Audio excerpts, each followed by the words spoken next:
My parents said a woman shouldn't study and should just marry a rich man, but I ignored them and went to college. Now they're begging for my help. My mother called me selfish over a pan of burnt dinner rolls, which honestly tracks for my family.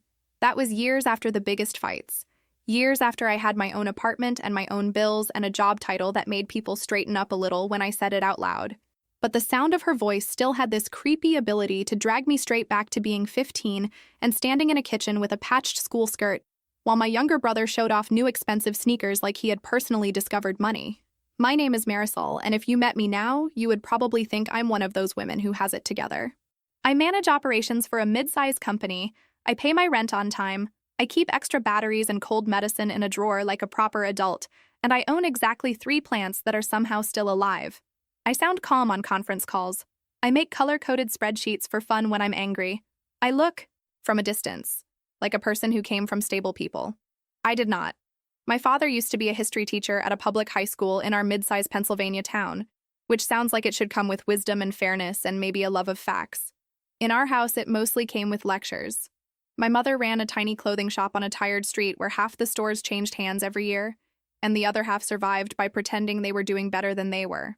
My brother was 4 years younger than me and raised like he was a fragile prince in a family that somehow only had enough softness for one child.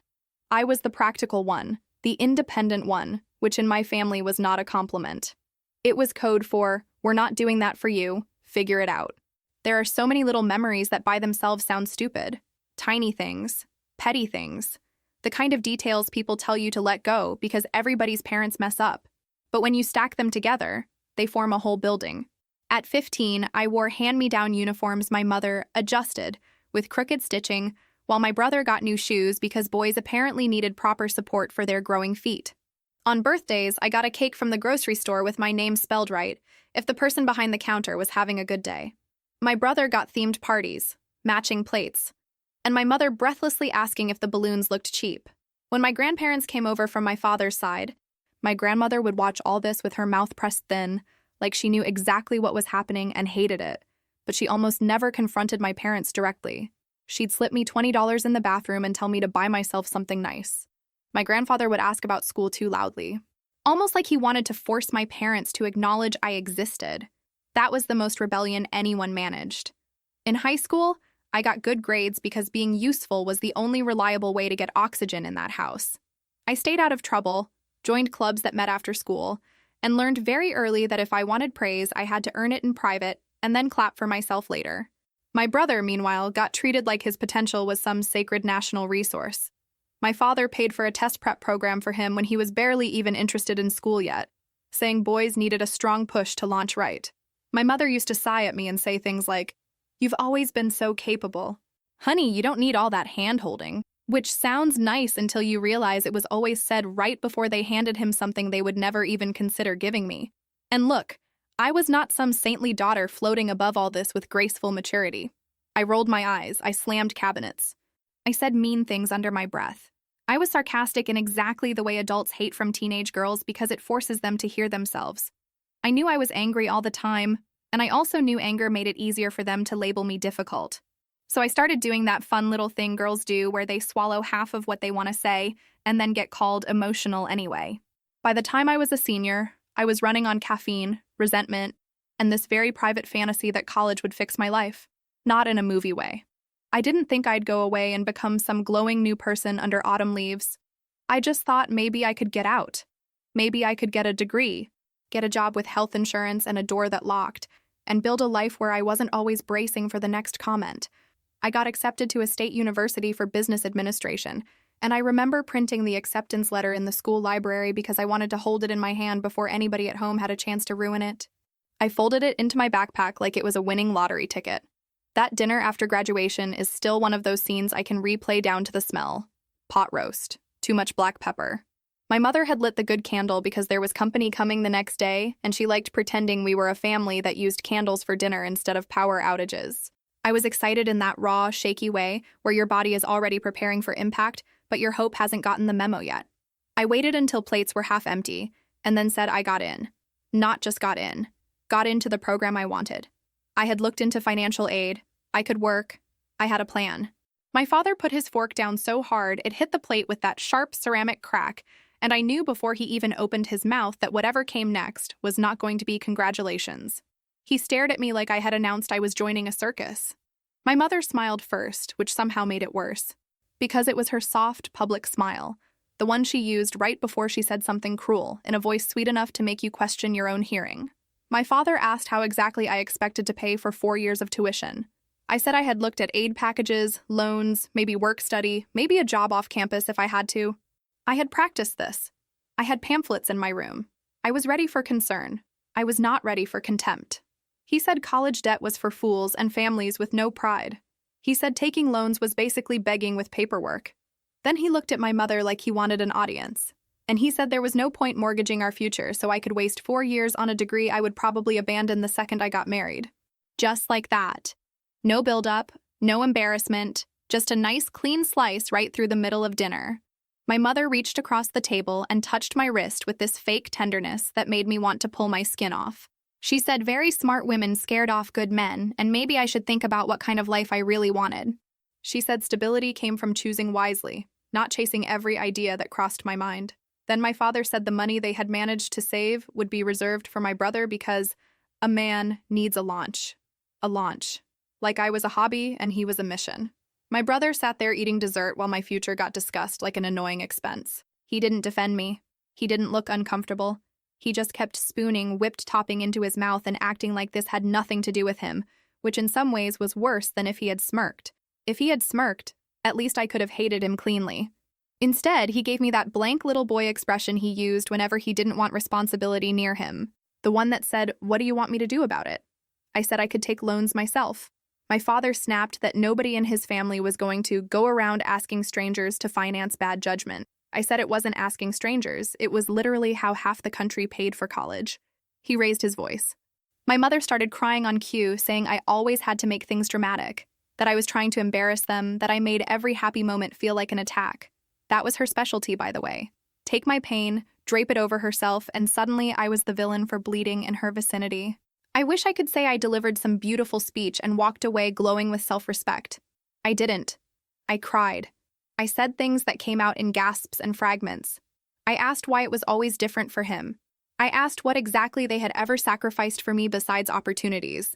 My father told me if I didn't like the rules, I knew where the door was, so there it was. A family classic. Be grateful or leave. The next week, I applied for every scholarship I could find, took the first administrative assistant job that would hire me full-time, and enrolled anyway. Nobody helped me move. Nobody asked how I was going to do classes at night after working all day. My mother told 2 relatives I was being stubborn and wanted to prove some point. She said it the way people describe a child refusing to wear a coat. My father stopped bringing up school entirely, which in our house was how punishment worked. Silence instead of screaming. Dismissal instead of support. It made me feel like a ghost who still had chores. The first 4 years after that were ugly, if I'm being honest. Not inspiring. Not character building in the cute way people say when they mean, wow, glad that wasn't me. I worked from 8 to 5 in an office where the copier jammed every other day, and the fluorescent lights made everyone look like they were being medically drained. Then I drove straight to campus for classes that started in the evening and often ran until close to midnight. On weekends, I picked up extra shifts wherever I could. Filing, front desk work, inventory help, anything that paid. I lived on cheap sandwiches, vending machine coffee, and the kind of exhaustion that makes you cry because somebody drops a spoon. One night, I passed out in the library, just fully dropped. A girl from one of my classes shook me awake and kept asking if I was diabetic. I wasn't. I was broke and tired and trying to prove I deserved the space I was taking up in the world. I laughed when the campus nurse asked if I had a support system. I actually laughed. Not because it was funny, because I didn't know how else to answer without sounding pathetic. Meanwhile, my brother did 2 years at a local community college with everything covered by my parents, decided it wasn't for him, quit, and got a sales job through one of my father's connections. It wasn't some glamorous thing, despite the way he later told it. He sold entry-level properties for a regional company and acted like he was closing skyscrapers in a power suit. At family gatherings, my mother would say he was so naturally gifted with people. About me, if anyone asked, she said I was busy. Just busy. As if I had become a weather pattern instead of a daughter. I kept going anyway. I graduated, then I got promoted, then again. Supervisor, coordinator, manager. Every step up felt good for about 10 minutes before the old ache came back, because achievements are weird when the people who should have celebrated you seem irritated you pulled them off without permission. By then, I was making more money than anyone else in my family, which sounds satisfying, and sometimes it was. But mostly it made them quiet around me in this brittle way that said they resented needing to update the story they told about me. I finally rented my own one-bedroom apartment a few years before I'd end up cutting my family off completely. It wasn't fancy. It had beige carpet that looked permanently worried, one bathroom with weird piping noises, and a narrow kitchen where opening the oven made it impossible to open the fridge. I loved it like people love things they bled for. Every fork in that drawer was mine, every stupid lamp. I had spent years sharing walls, sharing bathrooms, sharing air with people who treated me like I was temporary. So having a place where I could sit in silence and know nobody was about to barge in felt borderline spiritual. Not in a poetic way. More in a, wow, I can eat cereal in my underwear and nobody gets to comment kind of way. That winter I made the mistake of thinking maybe hosting a family holiday dinner could reset something. I know. People hear this part and ask why I keep giving them chances. The answer is embarrassing and simple. Because every now and then toxic families cough up one good afternoon and you start acting like maybe the last 20 years were a misunderstanding. Also, I wanted to prove something. To them, yes, but mostly to myself. I wanted to see everyone sitting in my living room eating food I paid for and feel like I had crossed some invisible line into adulthood they could not take from me. My brother arrived late with his girlfriend, who came from money in that effortless way that makes regular people feel sticky just standing near it. She was not rude right away. That would have been easier. She was cheerful. Complimentary, even. She said my apartment was so charming with this little pause before charming that carried a whole paragraph. She kept mentioning her parents' property without seeming to notice she was doing it, which is honestly a talent. Their guest house. Their summer place. The closet in her old room. My brother soaked it up like a man getting artificial sunlight. During dinner, he started making jokes. Small ones at first. About how compact the place was, about how his girlfriend's family probably had a walk-in closet bigger than my bedroom. Then he looked around my bathroom when he came back from washing his hands and said, loud enough for everyone to hear, that the whole thing could fit inside her mother's dressing room. He laughed like he had delivered a line on stage. His girlfriend did this tiny, uncomfortable laugh, which somehow made it more humiliating, because now I had to witness a stranger realizing my family was like this in real time. My mother giggled nervously and told me not to be sensitive. My father didn't say much, but there was a half smile there, the same one he used when he thought somebody else was teaching me a lesson he approved of. I kept serving food because if I had stopped moving, I might have thrown the mashed potatoes at his head. Then my brother asked if that was all there was. Nothing better? He said, glancing at the dishes like I had put out prison rations. He added that his girlfriend was used to a different standard. In my own apartment, eating a dinner I had cooked after working all week. Something in me just snapped clean in half, not dramatically, more like a wire burning out behind the wall. I put the serving spoon down and said, very calmly at first, that unlike him, I paid for the roof over my head myself. I said that if he wanted to compare lifestyles, maybe he should start with one he had actually earned. I pointed out that he was nearly 30, still living with our parents and walking around like proximity to his girlfriend's family wealth somehow counted as achievement. He went red so fast it almost impressed me. Then it got ugly. He called me jealous, a failure, bitter, said I had always hated seeing him happy, which would have been a stronger point if he had not been actively insulting me in my home while chewing food I made. My father banged his hand on the table and ordered me to apologize immediately, to my brother and to the girlfriend, because I was embarrassing the family. My mother started crying and saying I had ruined the holiday, that I always ruined everything with my temper, that I couldn't just let one little joke go. One little joke. Funny how the joke is always small when it's at my expense and huge when I answer back. I walked to the front door, opened it, and said everybody needed to leave. I said it cold because if I had let myself get emotional, they would have used it as proof I was unstable. My mother stared at me like I had slapped her. My father told me not to be ridiculous. My brother stood up and knocked his chair back and called me pathetic. I repeated myself. Out. Now. They went, but not quietly. My mother did the wounded martyr thing all the way down the hall. My father said I would regret this. My brother turned in the parking lot and yelled that I was going to die alone because nobody could stand being around me for long. I can still hear the shape of it, if not every exact word. You know how some sentences stick to your bones because they sound suspiciously like the thing you already fear about yourself? Yeah, that. After I locked the door, I sat on the kitchen floor in front of the dishwasher and cried so hard I gave myself a headache. Then, because humiliation and practicality are roommates, I got up and put the leftovers away. I blocked my brother that night. I didn't talk to him for 5 years. The silence with my parents after that was messy and fake. They would call occasionally, always pretending the main problem was my stubbornness. Never the favoritism. Never the insults. Never the way they had laughed along while he humiliated me. A few relatives started repeating that I had always been difficult, which was a line so obviously fed to them by my mother that I almost admired the consistency. I skipped holidays where my brother might be there. I made excuses. Work, headaches, deadlines, bad weather, whatever I needed. My grandparents still saw me. My grandmother would squeeze my hand and say I had done the right thing, though even she stopped short of telling my parents off directly.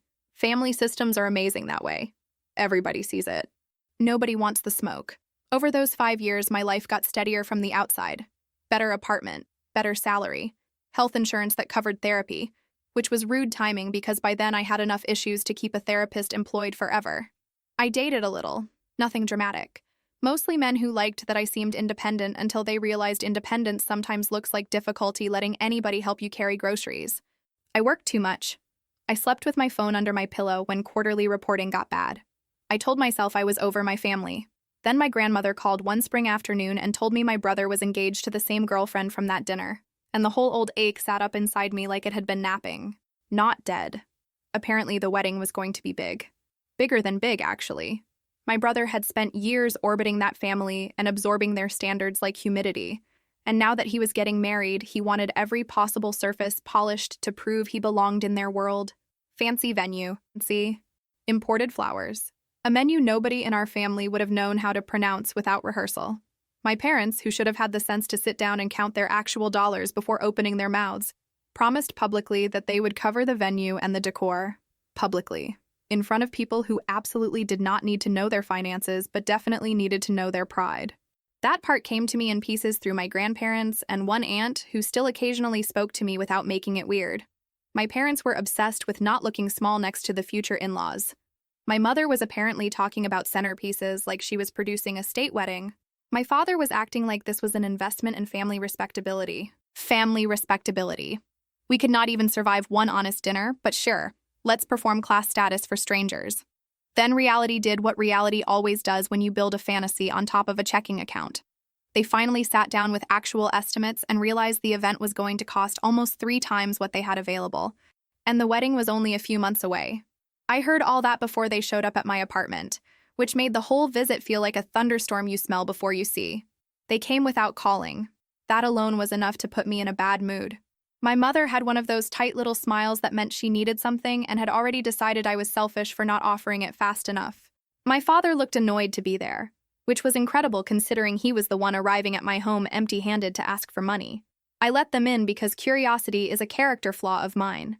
They sat in the same living room my brother had mocked years earlier, and for one vicious second I wondered if either of them noticed that nothing in here looked cheap. Not because I was rich, because I had spent years learning how to buy carefully and stretch a dollar without making my life look sad.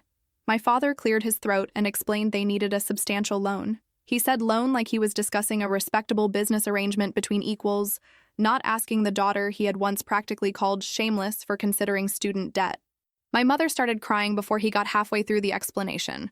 She talked about humiliation, about appearances, about how devastating it would be if the groom's side could not uphold what had been promised.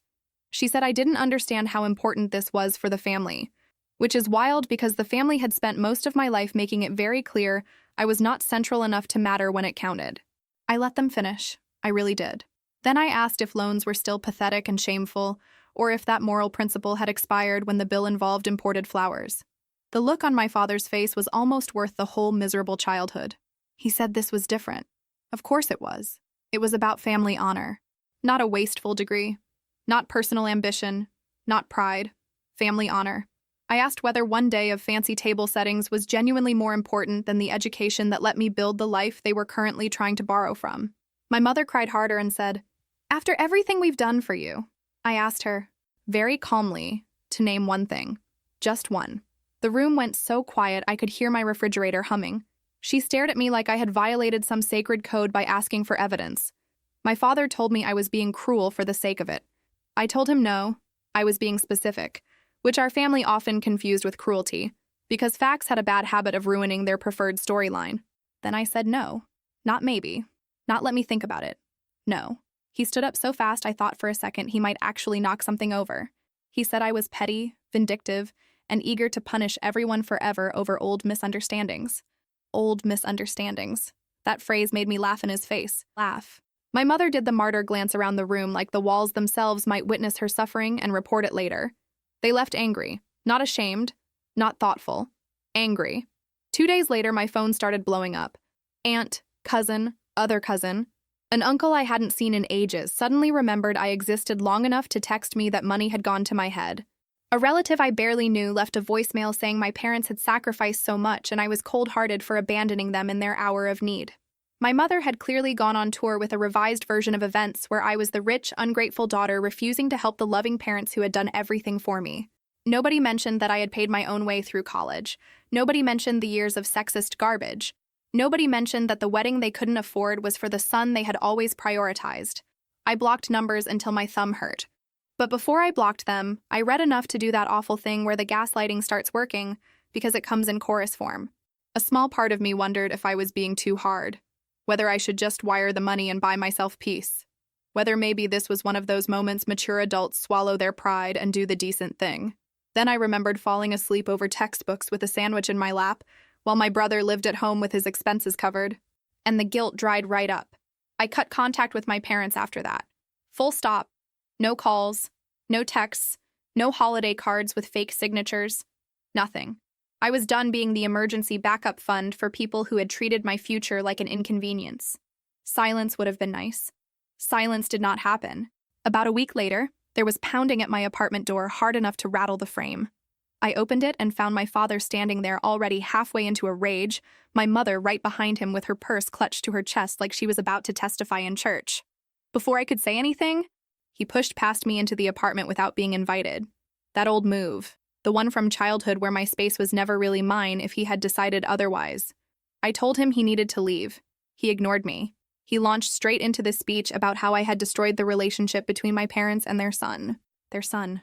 Not my brother, not our family. Their son. He said when they told him they couldn't cover everything they had promised, he panicked, felt humiliated, and turned on them.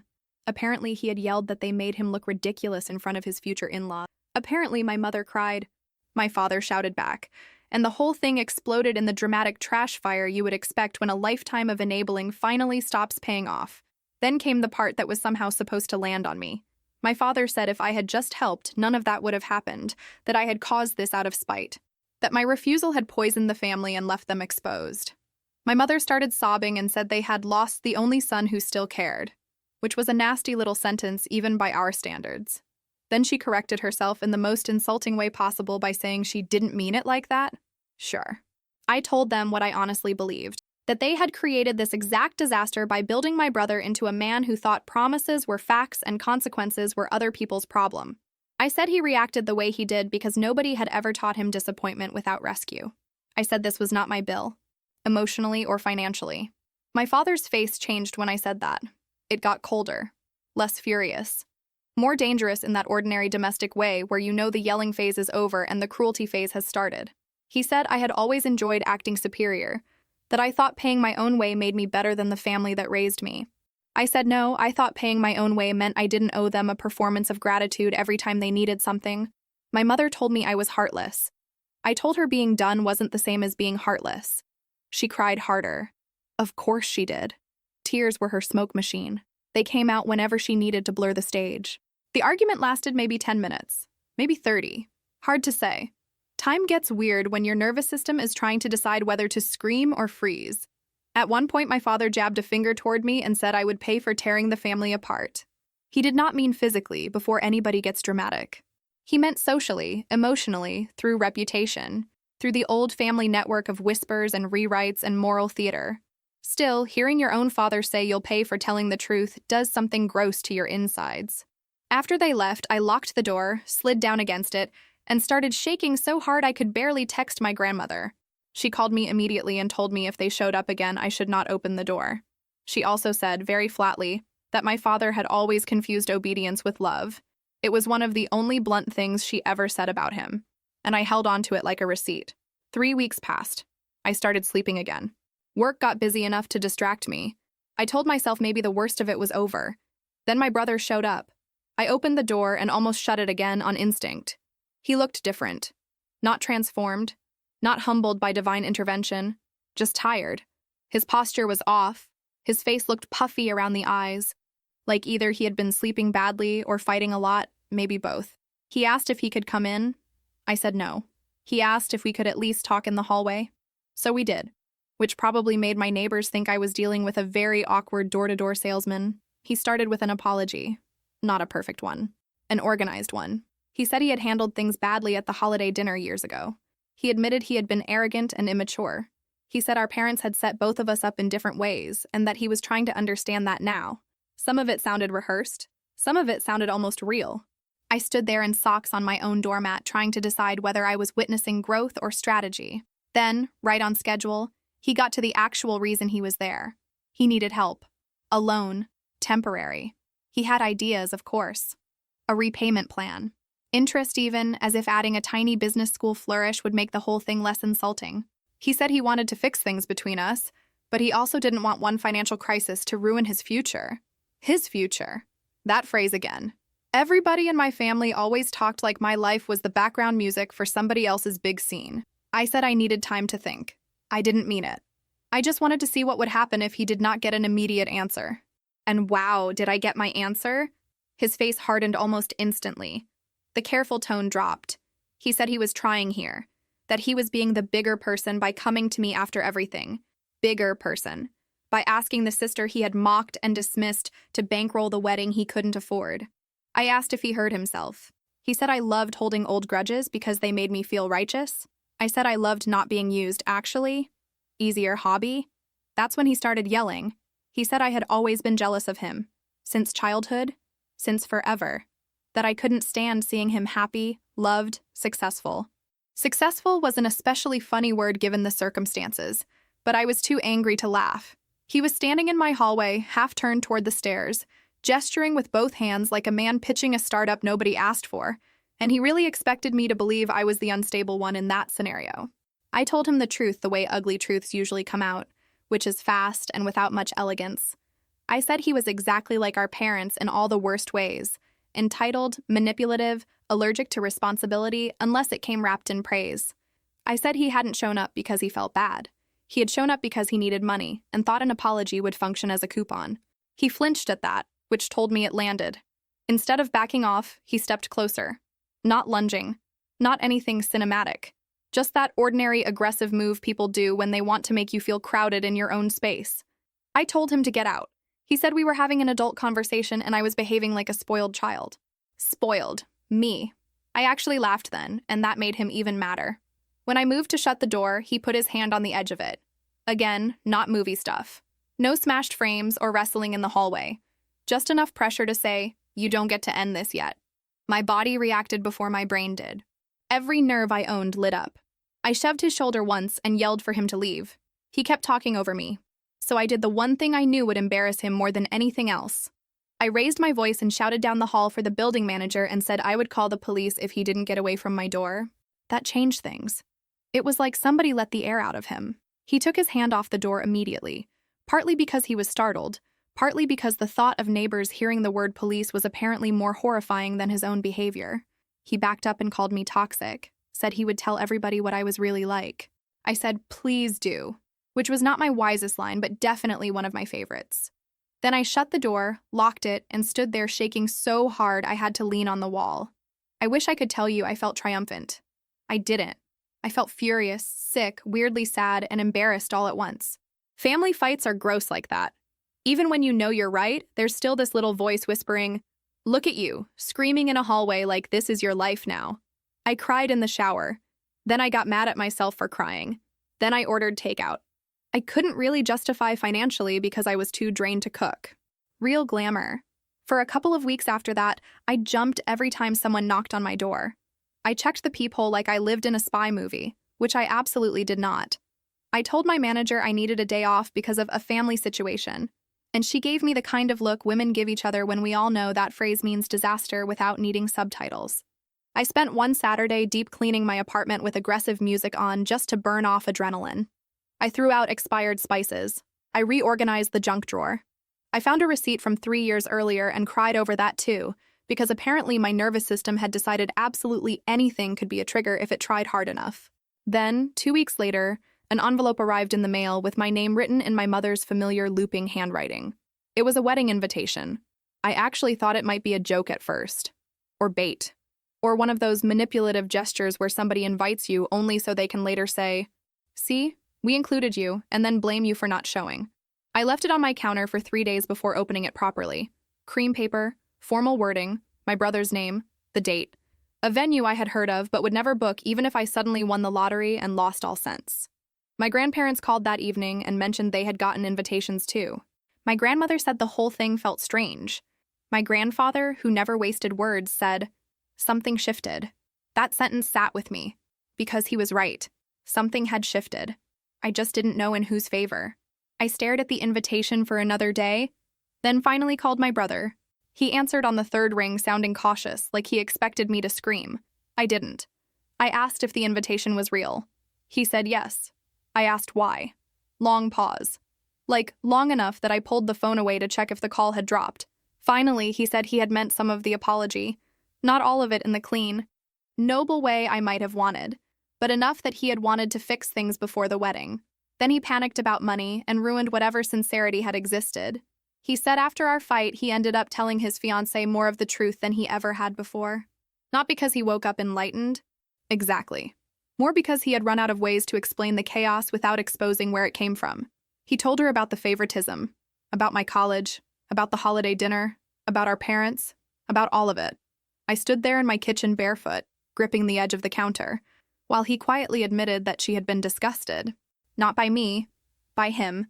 Once he started talking, it all came out in this awkward, halting stream that sounded way less like redemption and way more like somebody finally cornered by his own lies.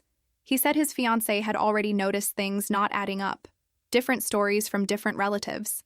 My mother making herself sound heroic in ways that apparently raised even her eyebrows. One aunt, after 2 glasses of wine at some pre-wedding event, had filled in several missing pieces with the bluntness only extended family can deliver. Not because she was brave, probably. More because she likes drama and happened to be holding it at the right angle. According to him, his fiancée was furious that he had hidden the real family dynamic from her. Furious that he had let her believe I was just cold and difficult when the truth was uglier and much more ordinary. She confronted him about the way he had benefited from everything without ever naming it. About the way he had repeated our parents' treatment of me because it kept his life easier. She apparently said, and I cherish this line, that adulthood was a terrible time to discover the man you planned to marry still needed a moral babysitter. I asked what that had to do with the invitation. He said she had agreed to cover the remaining wedding costs through her family, but with conditions. He had to stop lying. He had to make amends where he could. He had to tell the truth about what had happened, not spin it, not soften it into misunderstandings. Say it plain. Which, honestly, sounded less like romance and more like a probation plan. But maybe that's what he needed. Then he told me something I truly did not expect. My parents had never actually been banned from the wedding. During the huge fight about money, they were the ones who had declared they were clearly not wanted and stormed out in full tragic parent mode. He had tried later to tell them they were still invited. Multiple times, apparently. But by then, they had committed to the narrative where they had been rejected by their ungrateful son after sacrificing everything. It fit too nicely with their self-image to give up. So instead, they told people they had been pushed out and let the sympathy roll in. The whole thing made me sick in that tired way where you're not shocked, just exhausted by how predictable it all is once someone finally says it out loud. I asked if he expected me to forgive him because his fiancée made him do homework. He said no. At least not immediately. He said he just wanted me to know I had not imagined any of it. Which sounds like a small thing, but if you grow up in a house where reality gets rewritten every time your feelings inconvenience someone, hearing the other person admit the truth matters in a gross, painful way. I did not melt. I did not say, "Oh my God, family is family, let's heal." Absolutely not. I told him I was glad he had finally noticed the house was on fire, but I had been coughing on smoke for years. He went quiet. Then he said he knew. That was maybe the most honest part of the whole conversation. because he did not dress it up. He just knew. We ended the call without a grand moment. No tears. No promise to start over. Just a weird, uncomfortable truce where two damaged adults recognized they had survived the same parents from different positions in the blast radius. I spent the next few days arguing with myself about whether to go. One minute, I thought absolutely not. Why would I volunteer for a room full of old humiliation and expensive chairs? The next minute, I thought maybe showing up on my own terms would matter to me more than to him. My therapist, who by then knew my family tree like a cursed map, asked what choice would let me sleep best afterward. I hated that question because it was good. Then my brother called again. He sounded almost embarrassed, asking, which I appreciated. He said if I did come, would I be willing to stand with him for part of the ceremony prep? Because our parents were still refusing contact and the whole thing felt ugly. He did not frame it as me saving him. More like, I don't know how to do this and I'm asking. There is a difference. Tiny, but real. I said I would think about that too. In the end, I went. Not because I forgave him. Not because I believed one round of honesty erased a lifetime of cowardice. I went because my grandparents were old and tired and didn't deserve another family scene. I went because some part of me wanted to see with my own eyes what this mess had become. And, if I'm being brutally honest, I went because I wanted proof that my parents' absence would not collapse the sky the way they always acted like it would.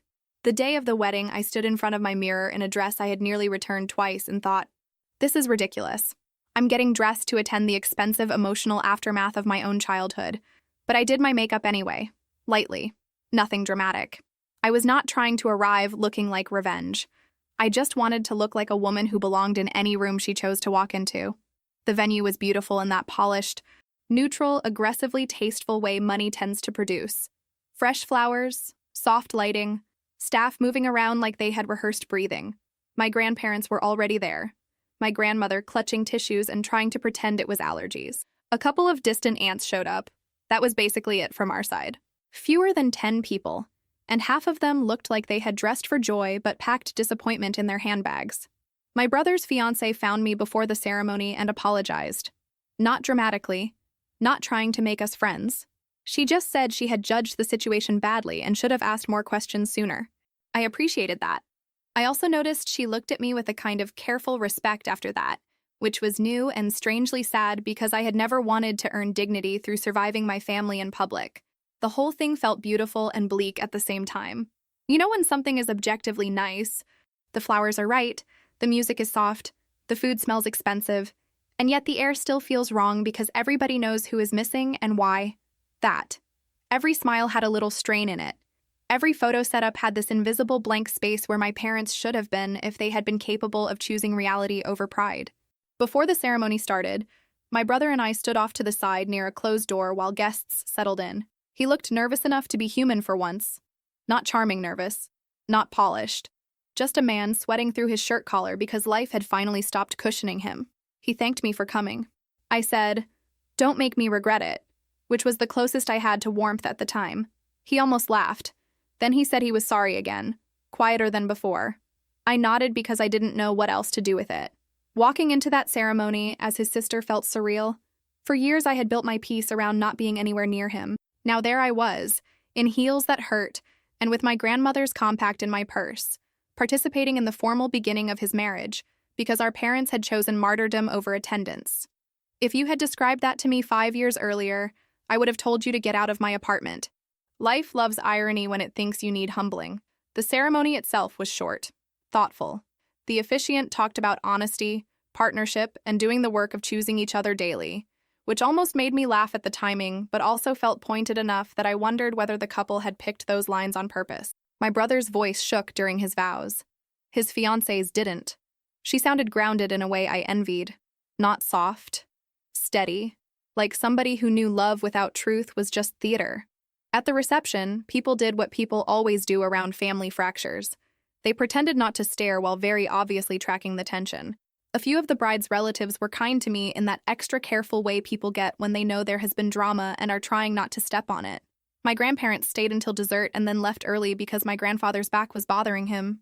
I walked them to their car and my grandmother squeezed my face with both hands and said, "I'm proud of you for staying yourself," which was such a grandmother sentence, and yet it almost undid me. Inside, the room glowed. Music, speeches, clinking glasses, candles. My brother's mother-in-law, now technically something to me, though I try not to over-label people, moved through the room with the serene efficiency of someone used to hosting events that don't involve emotional landmines. I watched my brother thank her and saw genuine humility in him for maybe the first time in my life. Not full transformation. I am not that naive. But a crack, maybe. Enough for some light to get in. Ugh, sorry, that sounded poetic. You know what I mean. He looked less certain that the universe owed him applause. I stayed long enough to be respectable and left before things got too sentimental. In the parking lot, sitting alone in my car with my shoes off and my feet throbbing, I finally let myself feel the weirdness of it. Not closure. Definitely not healing in some neat made-for-television bow. More like confirmation. Proof that the family story my parents had always pushed was not the only available version. They had made themselves absent, they had made themselves tragic, and the world stubbornly kept spinning without casting them in the lead role. More than a year passed after that. My brother became a father. He and his wife named their son after our paternal grandfather instead of our father, which said a lot without needing a speech. My parents never reached out, not to congratulate him, not to ask about the baby, not to me either. No dramatic apology, no midnight reckoning, just silence, which in some ways was the purest form of them. If they could not be admired, they preferred to be mourned, and if they could not be mourned properly, they vanished. My grandparents became active great-grandparents with the kind of joy that made me happy and furious at the same time. Happy because they adored that baby. Furious because watching them coo over him in ordinary, gentle ways made it even clearer how little tenderness had existed in my own house growing up. I visited often enough that my nephew started reaching for me before he could say my name properly. The first time he toddled toward me with both hands out, I had to blink fast and look at the wall for a second. I am not great at receiving uncomplicated affection. Working on it. My relationship with my brother settled into something careful, cordial, functional, better than before, nowhere near innocent. We talked about practical things, diaper blowouts, sleep schedules, which side of town had the better pediatric clinic. We did not sit around unpacking childhood every weekend. There are some wounds that get cleaner with distance, not repeated handling. Every now and then he would say something that showed he really had started rethinking the past. And I would feel this confusing mix of satisfaction and grief. Satisfaction because finally, obviously. Grief because recognition after the damage is done is still late.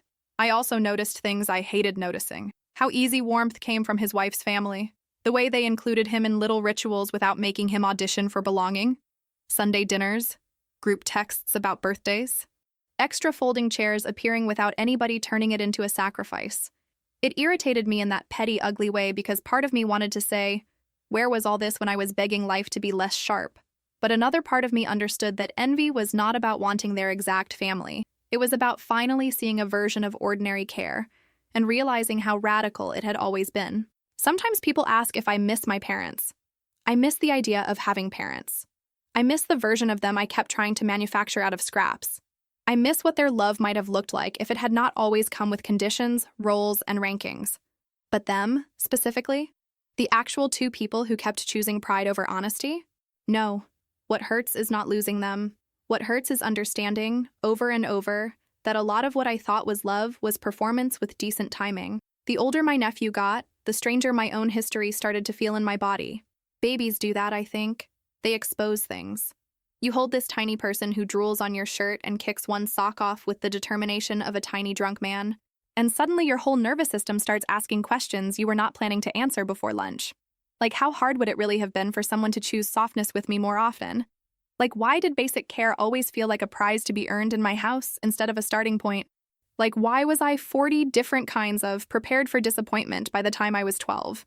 I never became especially close to my brother again, and I want to be clear about that because people love a redemption arc way more than reality usually supports. We were not suddenly best friends. We did not call each other every night. We did not tearfully rebuild from the ground up while inspirational music played somewhere off-screen. He was still him. I was still me. We had a history full of splinters. But we did reach this awkward adult understanding where we could exist in the same room without pretending the past had been fine. And honestly, that was more than I once thought possible. There were setbacks. Of course there were. One time, about 6 months after the baby was born, he casually joked that I was still kind of scary when I'm mad, and I looked at him so hard he went pale. Because there it was, the old family reflex. Reduce my anger to a personality flaw instead of asking what caused it. He apologized quickly, said he had not meant it that way. Maybe he hadn't. But intent is such a convenient little pillow people like to hide behind after they've thrown something sharp at you. I told him if he wanted this fragile version of a sibling relationship to continue, he needed to stop reaching for old scripts when he got uncomfortable. He said, okay. Then, to his credit, he actually listened. My own life kept moving in the non-cinematic way lives do. Work stayed busy. I got one promotion and turned down another because I finally learned that more money is not always worth becoming a haunted shell with excellent email response times. I started dating a man from another department for a while, then ended it when I realized he was attracted to the idea of me being low maintenance, which is a phrase men should really stop using unless they want women to hear, I'm looking for someone who won't have needs. I took a weekend trip alone. I bought better pillows. I unfollowed a bunch of relatives from a social media app because even seeing their vacation photos annoyed me on principle. Healing is glamorous stuff. Every now and then one of my parents' flying monkeys would resurface. A text from a cousin saying my mother still cried over the family breakdown. A message from an aunt hinting that life was short and maybe I should reconsider reconciliation. Nobody ever came to me with specifics, interestingly. Nobody said, your father admitted he was wrong. Your mother wants to talk honestly. It was always vague, emotional pressure without accountability attached. The family version of recycling old air. I ignored it. Then my grandfather got sick for a while. Not catastrophic, thankfully, but enough to scare all of us. Hospital stay, medication changes, long afternoons in waiting rooms that smell like sanitizer and stale coffee. During that time, the topic of my parents came up more than once because stress has a way of dragging every unresolved thing to the surface. My grandmother, who had protected them with silence for most of my life, finally admitted she regretted not interfering more when I was younger.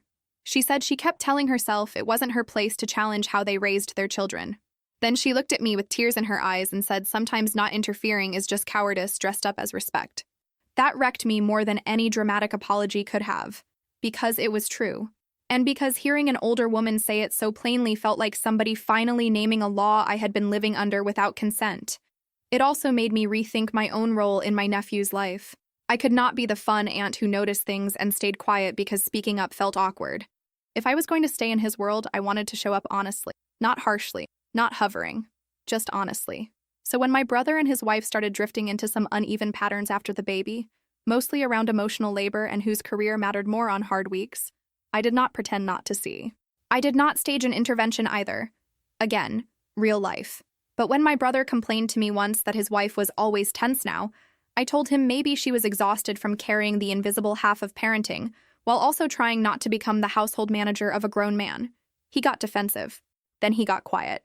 Then, a few days later, he texted me and said he had been a jerk and had booked the pediatric appointment himself. Tiny step. Still counts. That is the thing about family damage. It reproduces if nobody interrupts it. Not always in giant, obvious ways, sometimes in small, lazy assumptions. In who gets thanked, in who gets heard, in whose dreams are treated like the default setting and whose are treated like optional accessories. I had lived my whole life inside those patterns. Seeing them start to repeat one generation down made my skin crawl. My parents, meanwhile, stayed ghosts by choice. I found out through a relative that they had started telling people they were giving the children space because they refused to be disrespected further. Which, wow. Even their absence had to come with self-praise. Apparently, they had also complained that my brother's wife's family turned him against them, as if he had no agency and no memory of his own. They blamed me too, naturally. I was still the difficult daughter, the cold one, the one who had always thought she was better. Funny how they never promoted me to saint no matter how much responsibility I carried. But let me say no once, and suddenly I had the power to destroy dynasties. Sometimes I wonder if they really believe their own version, or if belief stopped mattering years ago and what they actually need is the performance. Maybe those are the same thing after long enough. Maybe if you repeat a lie inside a family for enough holidays, it starts furnishing the place.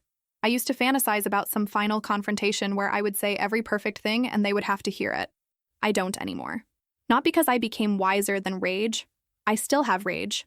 Plenty. But because I finally understood something annoying and freeing. People who protect their delusions that hard are not waiting for your evidence. They are waiting for your participation. They need you inside the play. They need your tears, your defenses, your willingness to argue on their stage so they can keep casting themselves as misunderstood. Leaving the theater is less satisfying than a speech, but it does save time. A little after that, I bought a place of my own, not a mansion, not some revenge house with a 2-story foyer and a staircase for dramatic entrances. A small condo with creaky floors, morning light, and a kitchen big enough that I could cook without bruising my hip on every single appliance.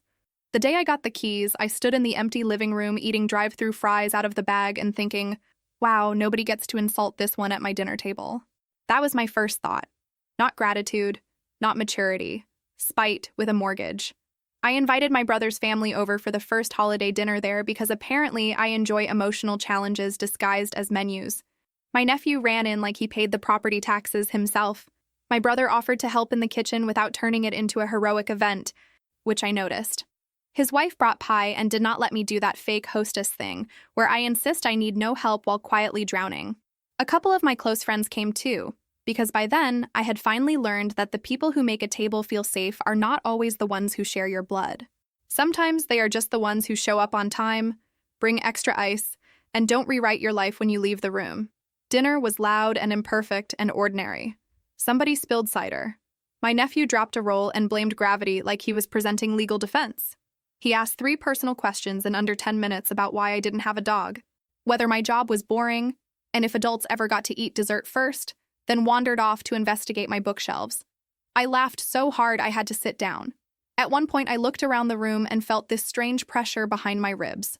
Not sadness, not happiness either. Something fuller and harder to name. Because nobody there was performing family. Nobody was keeping score. Nobody needed me to be the easy one so they could stay comfortable. I wasn't shrinking. I wasn't bracing. I was just in my home, with people who knew the ugly version too, and still passed me the potatoes like that was enough information. A week later, I was putting away some recipe cards from my grandmother's box when I found one I had somehow missed. It wasn't a recipe, just her handwriting on a blank index card. It said, "Make your own table and bless it." I sat down on my kitchen floor and cried so hard I scared myself a little. Because that was what I had done, even before I had words for it. So no, the scar never disappeared. There are still days when a certain tone of voice can drag me straight back to that old house. There are still moments when I hear somebody praise a son for the bare minimum, and my whole body tenses before my brain catches up. There are still holidays when I think about what it might have been like to grow up in a family where love didn't need a favorite child to orbit around. But that grief doesn't run the place anymore. My parents are still out there somewhere, probably explaining themselves badly to anyone willing to listen. My brother is still trying. My nephew is loud in the healthiest way and still thinks dinosaur pajamas count as formal wear. I still get angry. I still overwork when I'm stressed and clean my kitchen like I'm trying to scrub a memory off the counters.